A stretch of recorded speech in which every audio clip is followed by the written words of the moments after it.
kata-kata talak pada istrinya, maka jadi. Diniati atau tidak, disengaja atau tidak, maka talaknya jadi. Makanya hati-hati urusan talak, lebih-lebih suami-suami yang punya darah tinggi itu, hati-hati dengan talak. Nanti merasa tidak mentalak istrinya, tapi hakikatul amri coro kitab dia sudah mentalak istrinya. Wong sing waras tidak akan menceritakan aib istrinya. Orang yang waras tidak akan menceritakan aib seorang suaminya.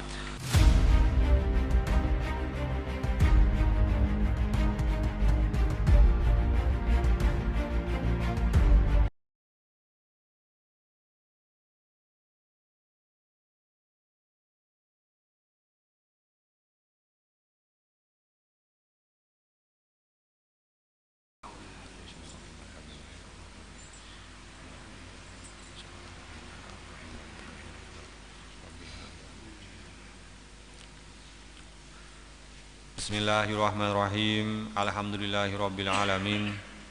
Allahumma shalli ala sayyidina Muhammad. Qala al-muallif rahimahullah wa nafa'na bihi wa bi ulumihi wa bi asrarihi fid dharain amin ya rabbal alamin ya mujibas sa'ilin.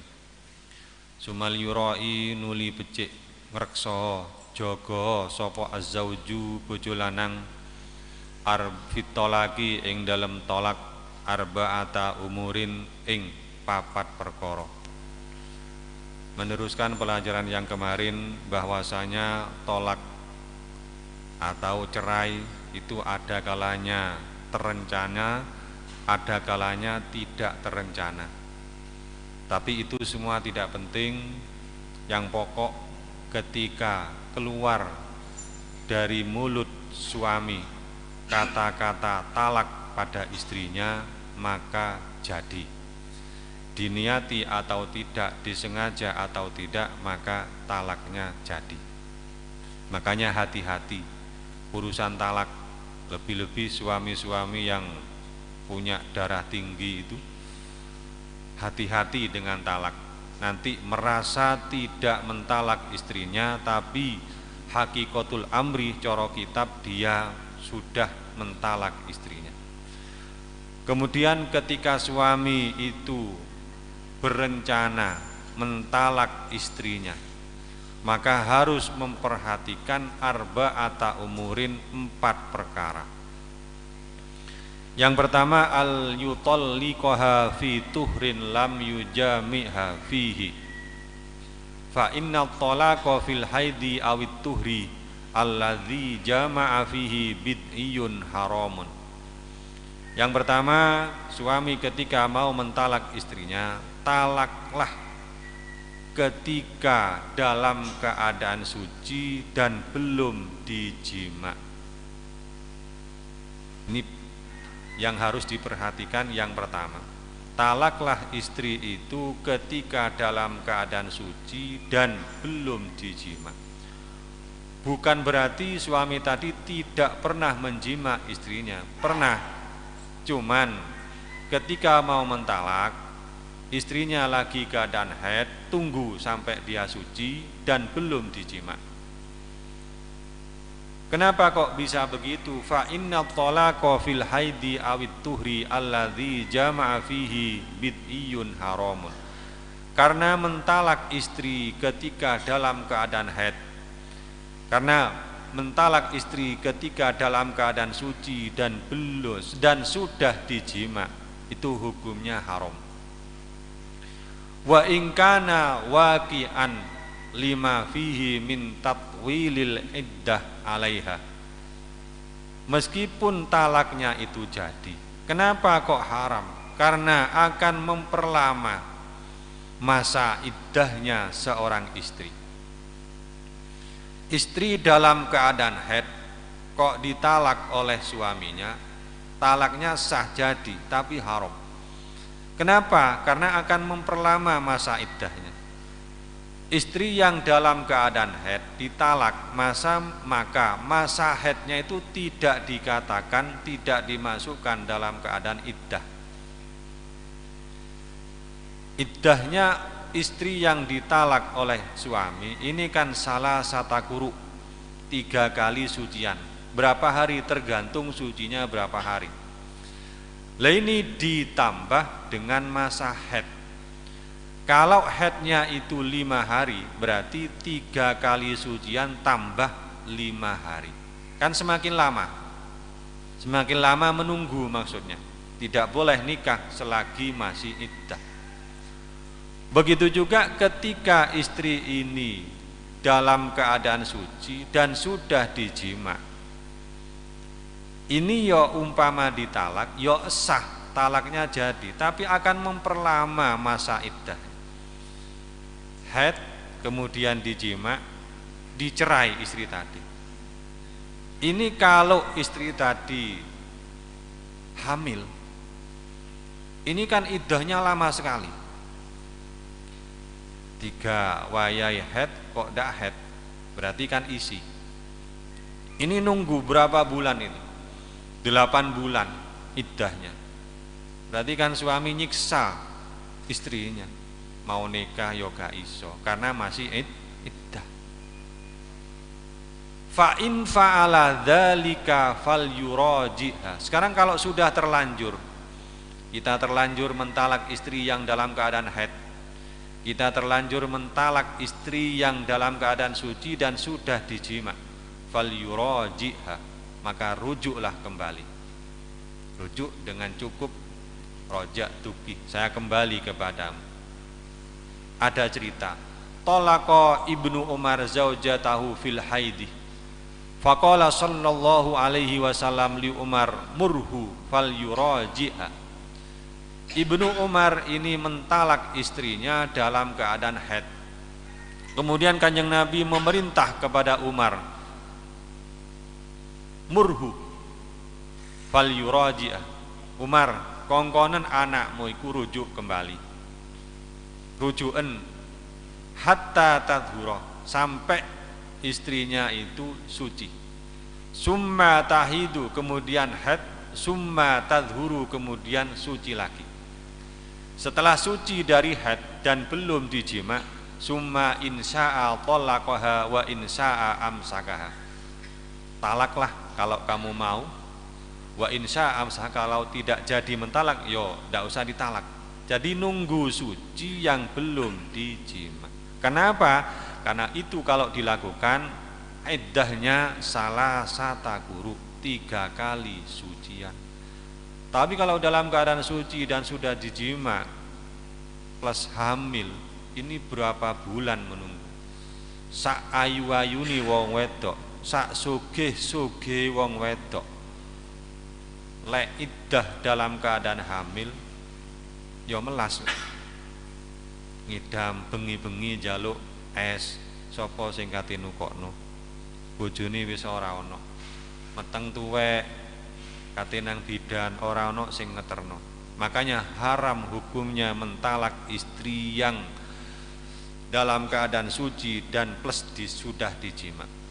Itu yang pertama. Yang nomor 2 yang perlu diperhatikan oleh suami ketika suami mau mentalak istrinya, ayyak tasiro ala tolqatin wahidatin. Talaklah istri itu 1 kali. Wa idza talaqa salasan rubama nadima fayahtaju ila ayyatazawwajaha muhallilun wa ila sabri mudratan. Ketika kita suami mentalak istrinya 3 kali, maka bisa jadi kita menyesal. Getun aku ya apa, bojoku sing sholihah kok iso tak pegat. Aku iling biyen tepak aku lara, dheke sing dulang aku, dheke sing nyuapi aku, sing ngrumat aku. Kok iso ni aku megat dheke. Getun. Mau kembali lagi ndak bisa. Fayahtaju ila ayyatazawwajaha muhallilun. Ketika kita mau kembali lagi, mau rujuk lagi ndak bisa. Harus melalui proses muhallil. Dinikahi orang lain dulu, tidak cuma dinikahi tapi juga sudah dijima. Dinikahi orang lain tapi belum dijima, kemudian dicerai, kita kembali lagi ke situ, tidak bisa, harus dijima. Wa aqdul muhallili manhiyun anhu. wa yakunu wasa'i fihi. Kemudian kita menyuruh orang untuk menikahi mantan istri kita. Kemudian kita mensyaratkan, kok lek sampean rabi mantan istri saya oleh seminggu pegaten yo. Soalnya aku tembalik maneh. Iki manhiyun anhu. Praktek semacam ini dilarang keras. Karena apa? Karena orang nikah itu untuk selamanya. Summa yakunu qalbuhu mu'allaqan bizaujatil ghairi wa tatliqihi a'ni zaujatal muhallik. Sesudah kita menyuruh orang lain untuk menikahi mantan istri kita, hati kita itu masih memikirkan mantan istri kita yang sudah jadi istri orang lain. Bojoku mantan istriku saiki lha opo yo? Apa wis di titik-titik ambek koncoku? Apa sik durung? Dadi bojone wong liya sik dipikirno ambek sampean. Makane getun iku ana ndek buri. Lek megat, lek enceni kepeksa, pegaten cuman sepisan ae. Karena masih ada kesempatan untuk rujuk. Tapi lek wis telu koyo mangi ku ngenes. Dan ini pernah terjadi, tidak perlu saya ceritakan di mananya. Ana wong pegatan mbek bojone ping 3. Deke kate rujuk gak iso, akhire ngongkon koncone. Disyarati engko lek wis oleh seminggu pegatan. Dilalah sampai 1 bulan sampai 1 tahun gak dipegat-pegat, ngenes wonge akhirnya. Sing nomor 3 yang perlu diperhatikan oleh sang suami, ayyatalattafa fit ta'allul bi tatliqiha min wairi ta'nifin. Katakanlah alasan suami mentalak istrinya dengan pelan-pelan, dengan lemah lembut, ojo kaku-kaku, ojo kasar-kasar. Duduk bersama, mohon maaf sepurane yo aku lek coro ngini gak iso aku bareng mbek sampean. Jalan kita berbeda, sampean ngabotno keluargamu, aku yo ngabotno keluarga. Nanti pisah ae sampai dekene. Duduk bersama, ojo langsung kaku awakmu tak pegat. Ojo ngono, ojo kaku-kaku. Di samping itu watatyi bi qalbiha bihadiyatin ala sabilil imta. Ini jarang orang laki-laki tahu ini. Suami-suami sing megat bojone jarang tahu ini. Watatyi bi qalbiha bihadiyatin ala sabilil imta. Suami harus memberikan hadiah kepada istrinya. Wal jabri lima fajja'aha bihi min adzal firaq, sebagai ganti rugi kita itu tubuh kita dihangatkan oleh istri kita. Sampeyan ya Allah, ya apa iki? Ngeloni bojone asale adem dadi anget. Bojone mbek sampean dipegat, ke ono hadiah sebagai ganti itu. Ojo langsung dipegat dijarno kon mulina wong tuane ngaji dhisik sampean.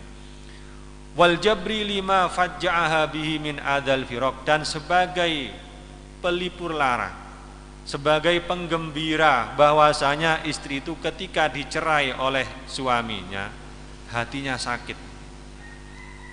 Maka keono hadiah. Dalam Al-Qur'an itu ada dalilnya, wa matti'uhunna. Kayak ono hadiah bojomu sing kok pegat iku. Ada cerita Al Hasan bin Ali matlakon wa mangkahan. Sayyidina Hasan bin Ali bin Abi Thalib, putranya Sayyidah Fatimah, cucunya Kanjeng Nabi. Ini yo gelak mentalak istrinya, yo gelak nikah.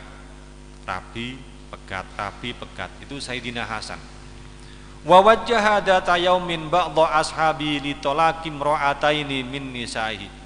Pada suatu saat Sayyidina Hasan ini memberitahu sahabatnya bahwasanya dia mentalak 2 istrinya sekaligus.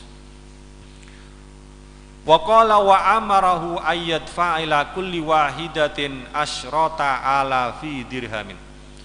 Kemudian Sayyidina Hasan memerintah kepada sahabatnya untuk memberikan hadiah kepada 2 istrinya yang ditalak tiap istri itu dikasih asyrota alafi dirhamin, dikasih 1000 dirham.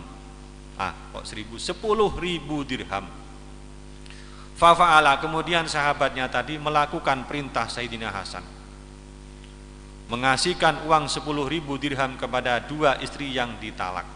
1 istri 10 dirham, 10.000 dirham. Falamma raja'a ilaihi qala madza fa'alata. Kemudian sesudah sahabat ini pulang menuju Sayyidina Hasan, Sayyidina Hasan tanya, madza fa'alata, apa yang dilakukan oleh mantan kedua istri saya sesudah menerima tiap istri 10.000 dirham. Kemudian sang sahabat tadi berkata, qala amma ihdahuma fanakasat ra'saha. Salah satu dari 2 istri itu langsung menundukkan kepalanya, jungkel, kaget moro-moro ditalak oleh Sayyidina Hasan. Wa ammal ukhra fabakat wantahobat. Sementara istri yang lain nangis wantahobat dan jerit saking kagetnya ditalak oleh Sayyidina Hasan. Wa sami'tuha taqulu mata'un qalil min habibin mufarrikin. Kemudian saya sahabat mendengar kedua istri Sayyidina Hasan, kedua mantan istri Sayyidina Hasan berkata, mata'un qalil min habibin mufarik. Ini sedikit sekali, ini uang 10.000 dirham sedikit sekali yang saya terima dari seorang kekasih Allah. Akhirnya apa? Fa'atraqal Hasan, Sayyidina Hasan menundukkan kepalanya, malu. Ya Allah, dikeloni benbengi, terus ditalak mek dikai 10.000 dirham. Padahal 1 dirhamnya itu berapa? 1 dirham itu kalau digramkan 2,715 gram. Katakanlah kalau kita penak-penakan ngomong itu 1 dirham itu 2 gram. 2 gram sekarang berapa harganya? Kali 10.000. Iku lek ditukokno fajirum meh iku utawa luweh iku. Tadi sampeyan lek kate megat bojone kayak ono 10.000 dirham. 1 dirhamnya 2 gram. Dadi ojo rabi pegat, hati-hati. Urusan kok di akhirat iku. Pun sing nomor 4 sing terakhir, Allah yufsiya sirroha la fit talaqi wala indan nikah. Ketika kita suami mentalak istrinya, jangan sampai memberitahukan siri-siri istri kita, rahasia atau aib-aib istri kita. La fit talaqi wala indan nikah. Tapi lek urusan tolak kasih tahu kepada orang, kasih tahu kepada sekampung ora apa-apa, aku wis megat bojoku, gak apa-apa gitu. Wala indan nikah, begitu juga ketika nikah, aku wis nikah mbekku, sebarno nang wong liya. Tapi urusan siri, urusan aib jangan sampai, baik itu aibnya istri atau aibnya suami.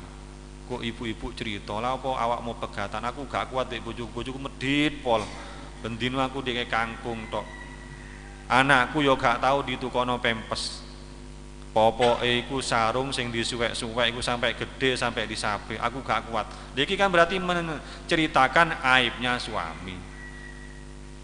Aduh lek bojoku mokong men, aku gak kuat. Lek gak usah ngono. Soalnya apa? Waqat warada fil ahbari sahiha wa'idun azimun. Karena ada hadis yang sahih besar sekali ancamannya orang yang menceritakan aibnya suami, menceritakan aibnya seorang istri. Wa yurwa an ba'dis sholihin annahu arada talaqam ra'atin faqila lahu mal ladzi yuribuka fiha. Diceritakan dari sebagian ulama soleh, ketika dia mau mentalak istrinya, kemudian ulama soleh ditanya orang lain, opo kok sampean mentalak istrimu, lalu istrimu solihah. Faqala, kemudian orang soleh tadi menjawab, al-akil la yahtiku sitrom ro'atihi. Wong sing duwe akal tidak akan menceritakan aibnya istri. Wong sing duwe akal, wong sing waras ora bakal menceritakan kejelekan istrinya. Ora usah cerita-cerita lek sampean pegatan mbek bojone. Meneng wae. Sing apik ya apa jawaban ki wis jodohku sakmene. Aman. Ora usah bojoku cerewet wisin aku akhirnya tak pegat. Ora usah ngono.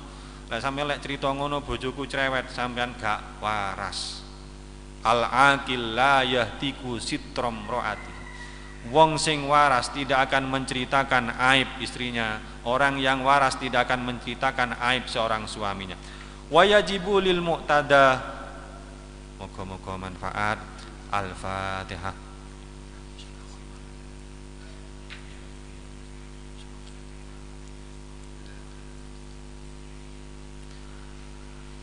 Assalamualaikum warahmatullahi wabarakatuh.